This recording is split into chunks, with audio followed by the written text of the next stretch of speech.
Hello, I'm Jim Cuno, president of the J. Paul Getty Trust. Welcome to Art and Ideas, a podcast in which I speak to artists, conservators, authors, and scholars about their work. Painting was a central preoccupation of French writers. They all either wrote about painting or created painters as characters. In this episode, I speak with author Anka Muhlstein about her recent book titled The Pen and the Brush, How Passion for Art Shaped 19th-Century French Novels.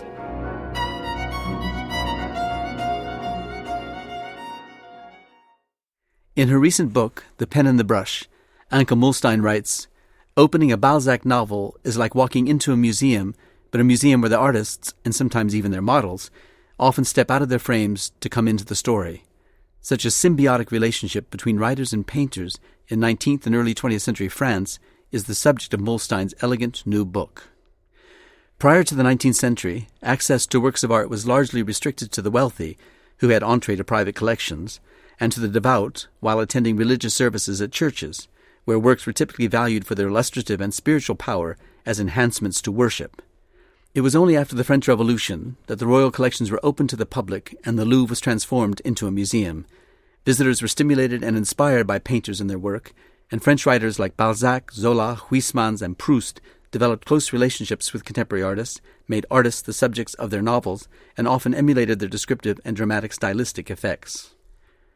Muhlstein is a prolific writer and has been twice honored by the French Academy for her biographies, one on her ancestor, James de Rothschild, and another on the 18th century explorer, Cavelier de la Salle. I spoke with her on the telephone from her home in New York. Tell us what attracted you to the idea of your book. How did you get to this subject, and why did it come to your attention? I started thinking about this book after I gave a talk at the Frick. The Frick asked me to talk about literary society at the time of Renoir. And I thought immediately of Proust because, Proust once said that once Renoir had been recognized as the great painter he was, all the pretty girls in Paris started looking like Renoir. And because actually what happened is that the painter had altered the reality. And that interested me. And though much as I adore Proust, I realized that I had to enlarge the subject somewhat. And I started reading, if you want, Up the Century. And I realized, much to my astonishment, that really painting was a central preoccupation of French writers. They all either wrote about painting or created painters as characters, but really all of them. Balzac, Stendhal, Flaubert, Huysmans, the Goncourt brothers, Zola, Anatole France, Maupassant, up to Proust. And I started really wondering why, because the same was not true of Russian literature. The great Russians, there are no painters. English literature, you really have to wait till Virginia Woolf. Dickens, Trollope, Middlemarch, there's a very secondary character, but he could just as well be a musician. Americans, you have to wait till Henry James. Yes, there's Nathaniel Hawthorne, but it's not a central preoccupation. And this really puzzled me until I realized that the reason had to lay in the fact that the Louvre had opened as a public museum very early, at the very end of the 18th century, but much before any other museum in Europe had opened. So this was really the start.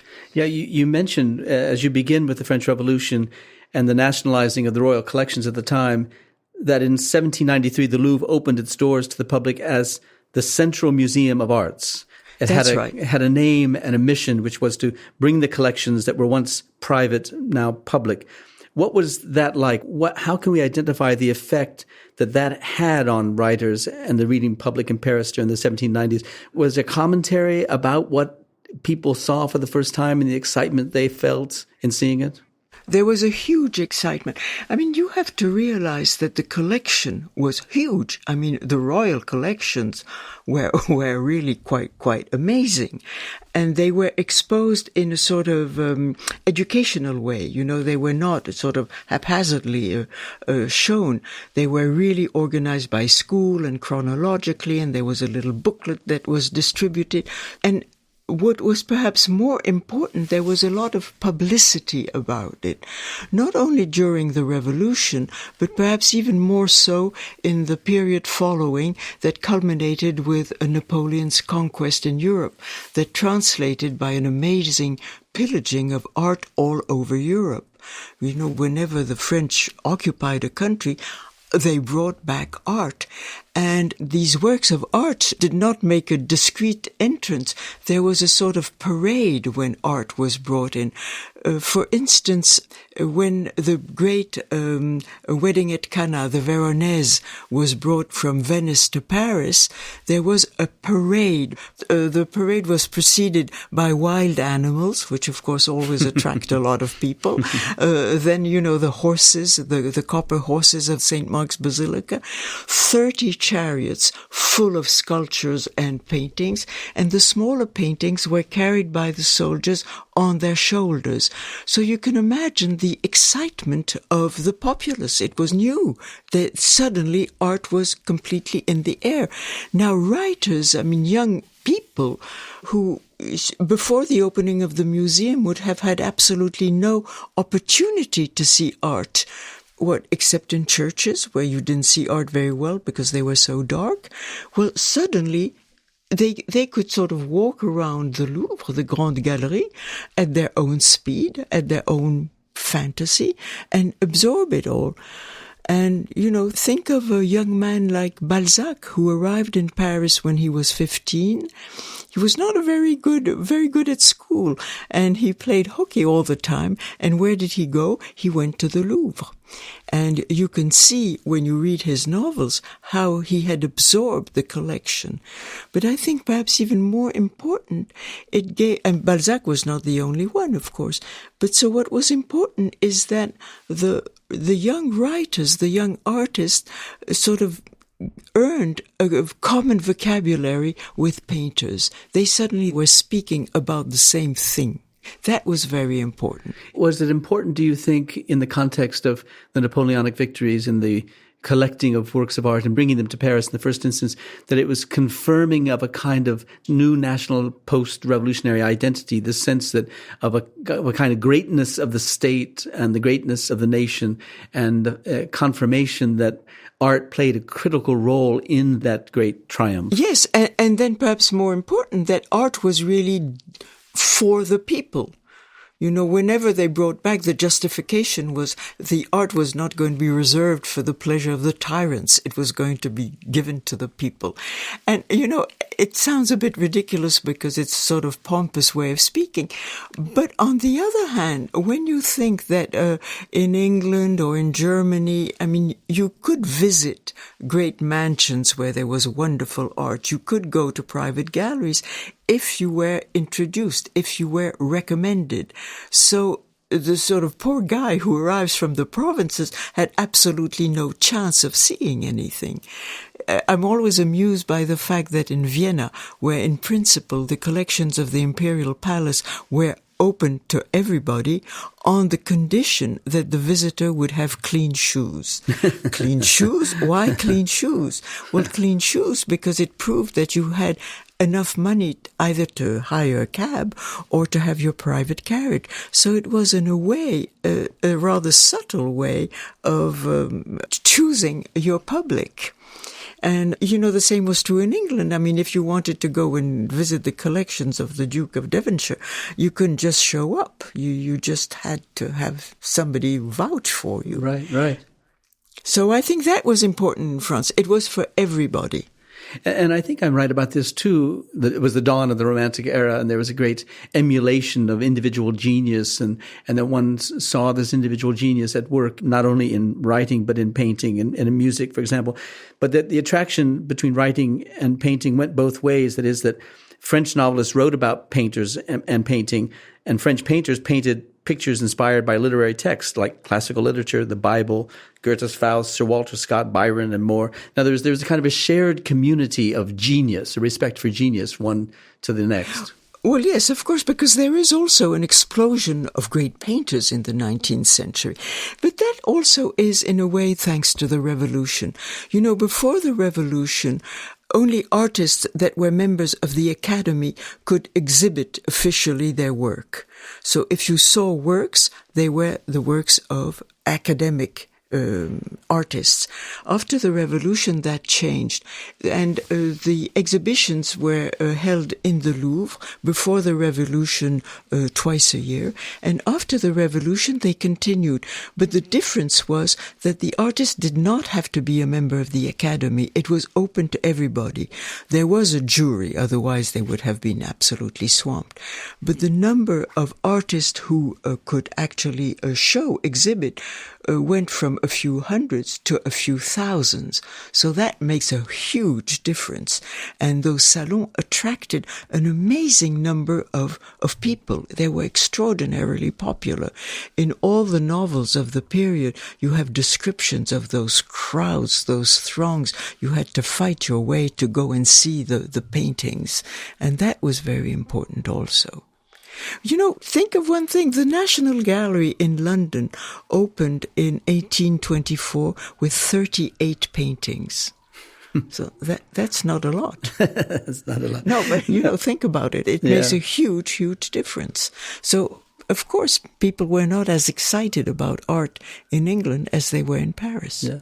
Okay, we should begin now with the authors that you highlight, and beginning with Balzac. And I was struck by the quotation you had in the book from his work, The Daughter of Eve, where he defines his writing in very explicit painterly terms. He writes, "The differences in tone, nuance, color, and outline which differentiate the 6 parts of this work might at some later stage be noticed or appreciated."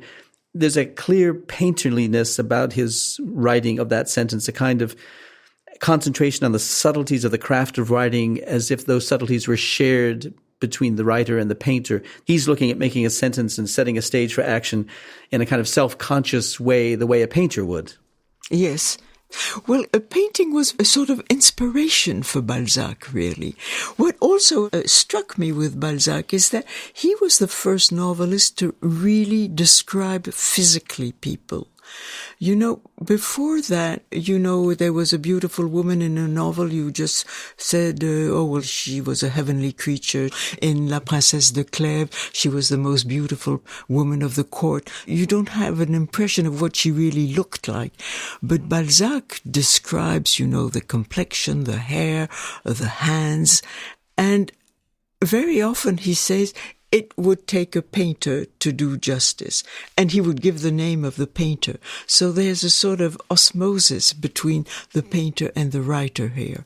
He says, well, she looked like a Raphael, he looked like a Rembrandt. So he sort of forces the reader to have a very strong image of what he is describing.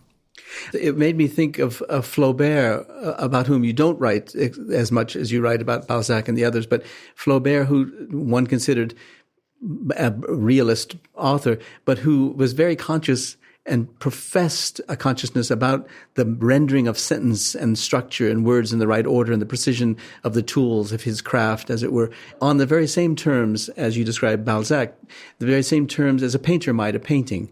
The sense of a common recognition that the making of something, of a work of art, involved the discrete elements of style in the making of it. Actually, Flaubert also said, I want to write as if I were short-sighted. There's the sort of image of vision that is so important also. So it's completely mingled. It's a curious thing, but it's very strong in Balzac. And Balzac could be inspired by a painting. For instance, he saw a painting representing Napoleon on the battlefield, and Napoleon was standing next to a heap of corpses, and it gave Balzac the idea of writing a novella called Le Colonel Chabert, where the poor colonel is buried under a heap of dead bodies, and it takes him a while to sort of claw his way back. So it's literally the painting that gave him the idea of the novella. But tell us about his work, The Unknown Masterpiece. That's quite an extraordinary novella. It's curious because, generally the setting in Balzac is contemporary. It's always 19th century society. And there, it's much more abstract because he set his story in the 17th century. And he has a fictional painter called Fraunhofer, who is friends with two real painters, Nicolas Poussin, who is perhaps one of the greatest French painters, and a painter called Franz Pourbus, who is a Maria de Medici's court painter. And it's the story of a genius. Fraunhofer is a genius, and his struggle is extraordinarily painful.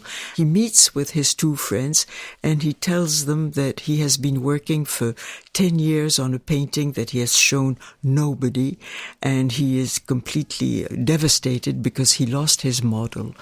And Poussin offers him his own model on the condition that he will be allowed to see the painting.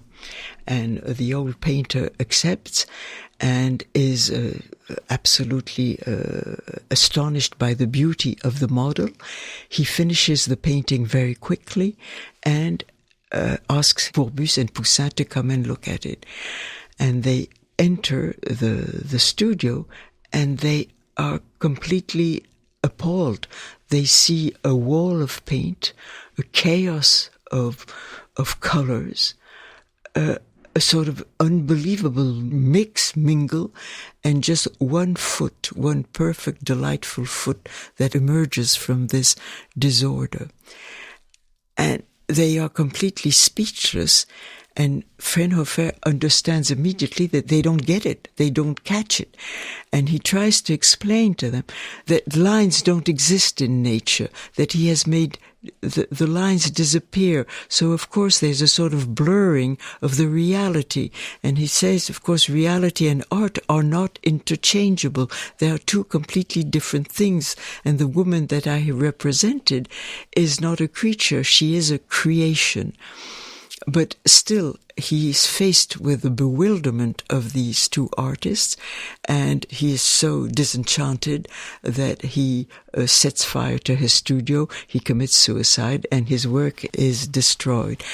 What is, of course, extraordinary in the novel is that the description of Fraunhofer's painting sort of seems like the description, of a very contemporary painting.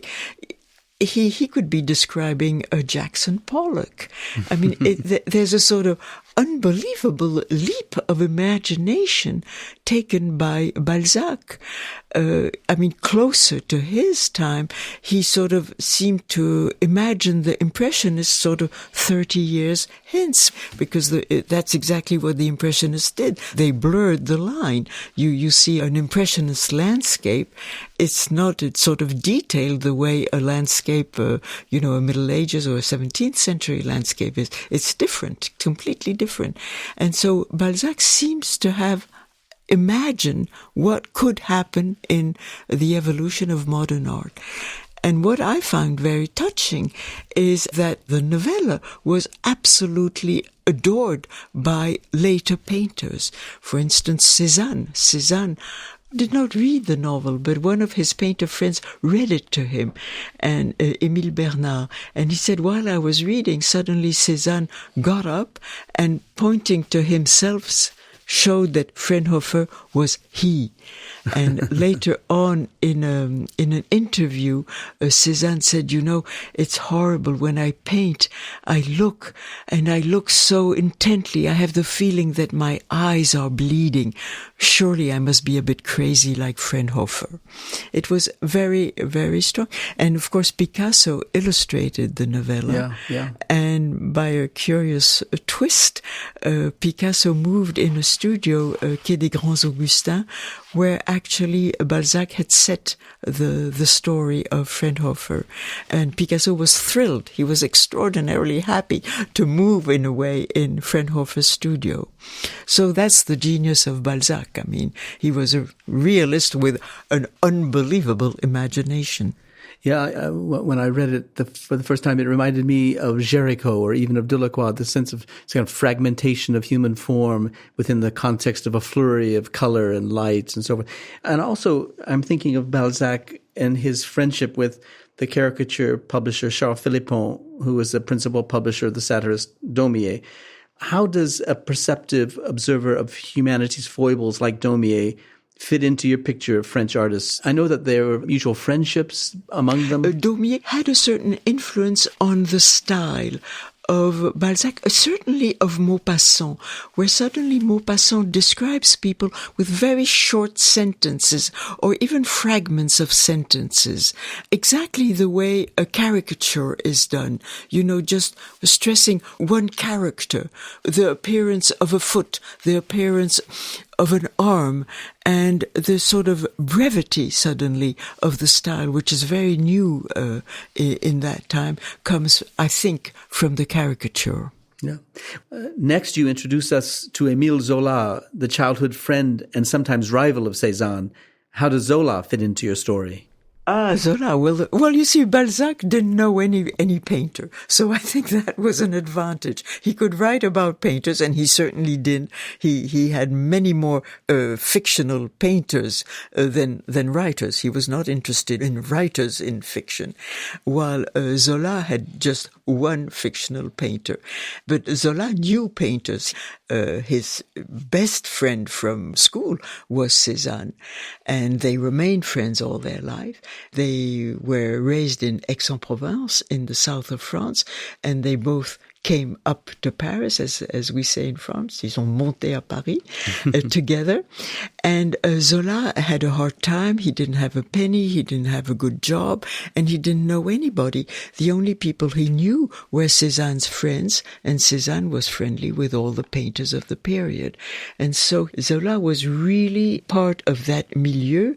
And he started his career as an art critic, defending very, very vigorously his friends, the naturalists, as they were called then, and then the impressionists.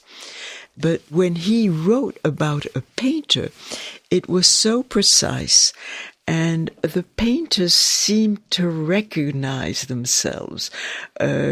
His painter is a man called Claude Lantier. Physically, he has a lot of Cézanne. He's dressed like Cézanne. He has the bad character of Cézanne. And the art is not Cézanne's at all, but it is described very precisely. And when the fictional painter shows a painting at the Salon, it is Le Déjeuner sur l'herbe. So Zola did not invent much. He described paintings that he knew, and he attributed them to his fictional painter. Well, all this with the result that the painters were furious, and Monet said, well, it's a shame that you did it, everybody's going to recognize us, and as in the story, the painter actually also commits suicide, Monet said, we all are going to appear as losers.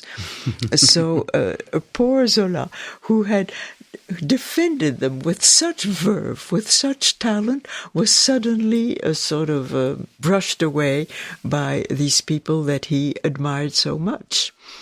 It's the danger of realism. Yeah. Now, how did Zola come to meet poets like Baudelaire or painters like Manet? I'm thinking of Manet's great painting of this courtesan named Nana, who, after all, is the title of a book by Zola. What were the circumstances of their meeting and working in the middle of the 19th century? That also is quite interesting because Zola and his painters' friends shared the same subjects very precisely. And Nana is a case in point. I mean, the famous Manet Nana, the wonderful little, saucy little courtesan with the old gentleman in the back looking at her posterior with the eye of a connoisseur. Well, Nana, the name comes from the vicious little girl that Zola invented in The Drinking Den. She is the daughter of Gervaise, and in this first novel, she's quite young, but you know immediately that she is not going to start working in a laundry like her mother. She's going to live of her looks.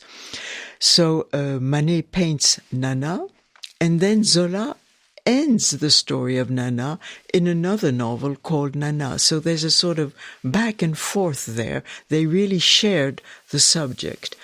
But, he also shared subjects with Degas, for instance, Zola. In The Drinking Den, most of the part takes place in a laundry.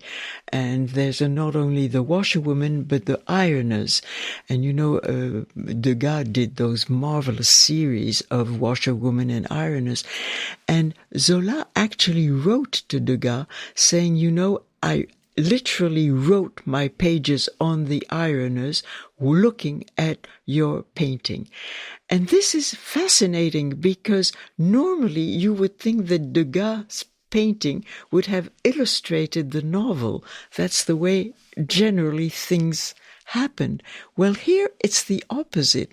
It is the writer that takes the inspiration from the painting, and very precisely.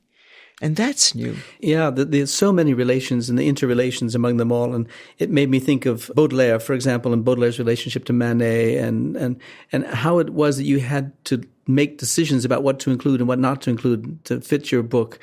How did you come to make these decisions? And do you have any regrets about leaving any particular artist out or any particular writer out? Well, in a way, I regret a little bit that I didn't do Baudelaire and Mallarmé. They were more different to do because their writings on art are real journalism pieces, really. They're not novels, they're not fictional, because that also is new and very particular to France, that all these writers, really all of them, wrote about art in such an extraordinary way. For instance, Huysmans, Zola, Mallarmé, Baudelaire, they all wrote art criticism. And that I regret a little bit.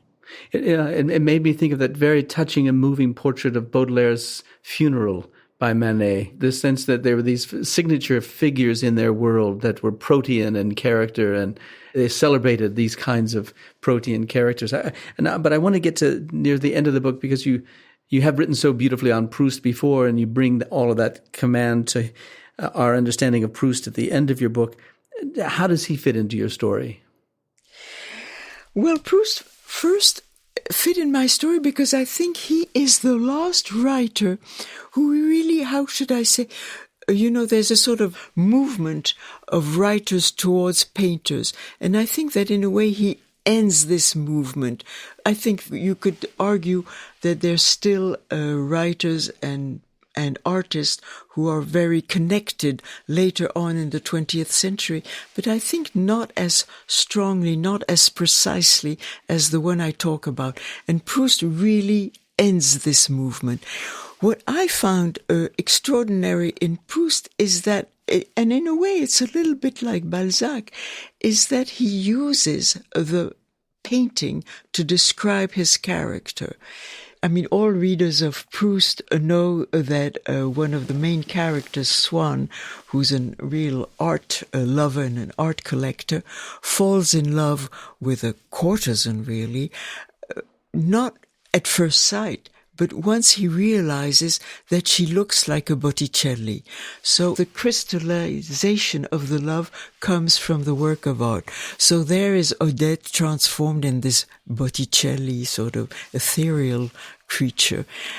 And then, of course, Odette, the courtesan, turns out not to be so charming. She turns cold. She makes Swann suffer. She proves very grasping, very interested. And suddenly he changes. He sees her as the Salome of Gustave Moreau, the Salome, with the head of St. John Baptist, and the Salome bejeweled, cold, terribly venal and wicked. And so it's really through the image of Botticelli and Moreau that the reader gets this sort of brutal feeling of the change in the character. So he uses painting amazingly well in the psychological evocation of his characters. You talk a lot about the character Elstir, as he might be related to Whistler and Whistler.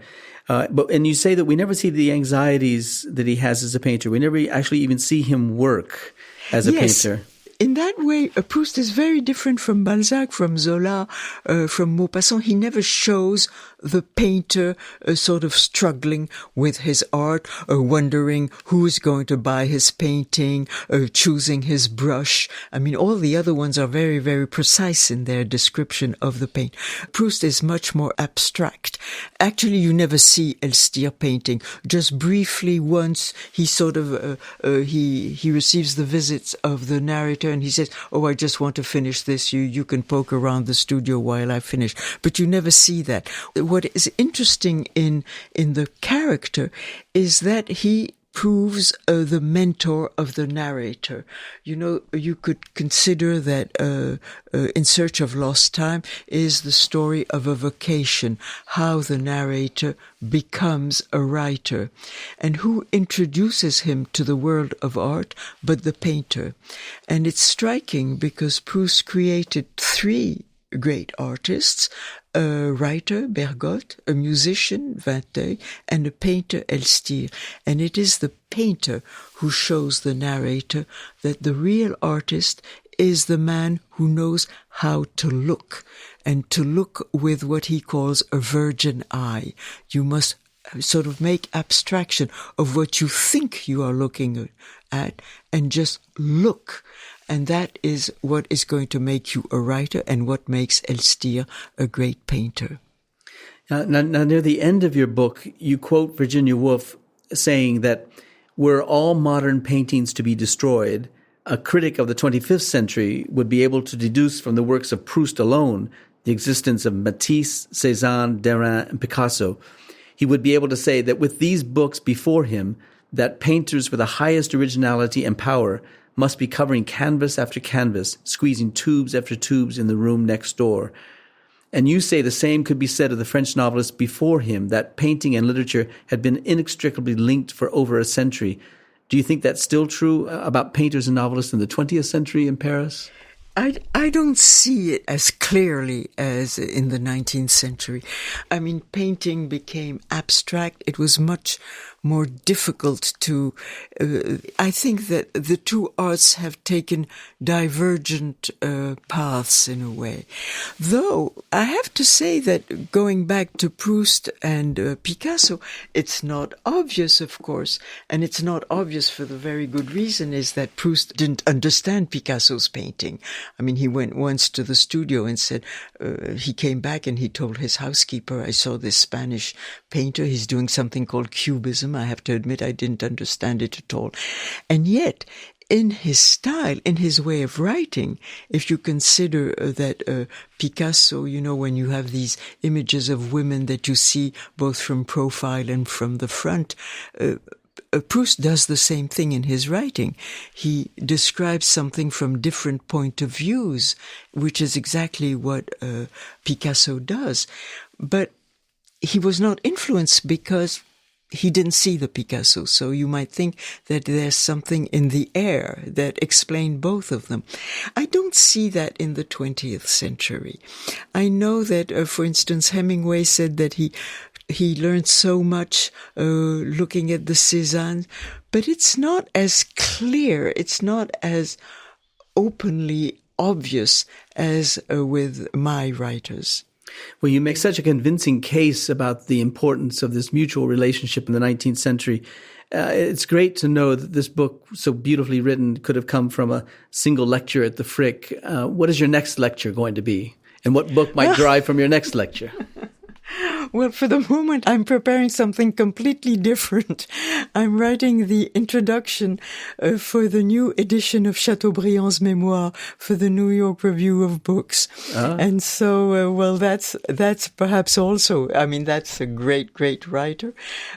Painting was not so important to Chateaubriand, but he was a man of the 18th century, I think, in that regard. But that's what I'm doing right now. Well, we look forward to that, and we thank you so much for the book you've written, and thank you for sharing that book with us, The Pen and the Brush, How Passion for Art Shaped 19th Century French Novels. So thank you, Anka, very much. Well, thank you very much. It's been a great, great pleasure to talk with you.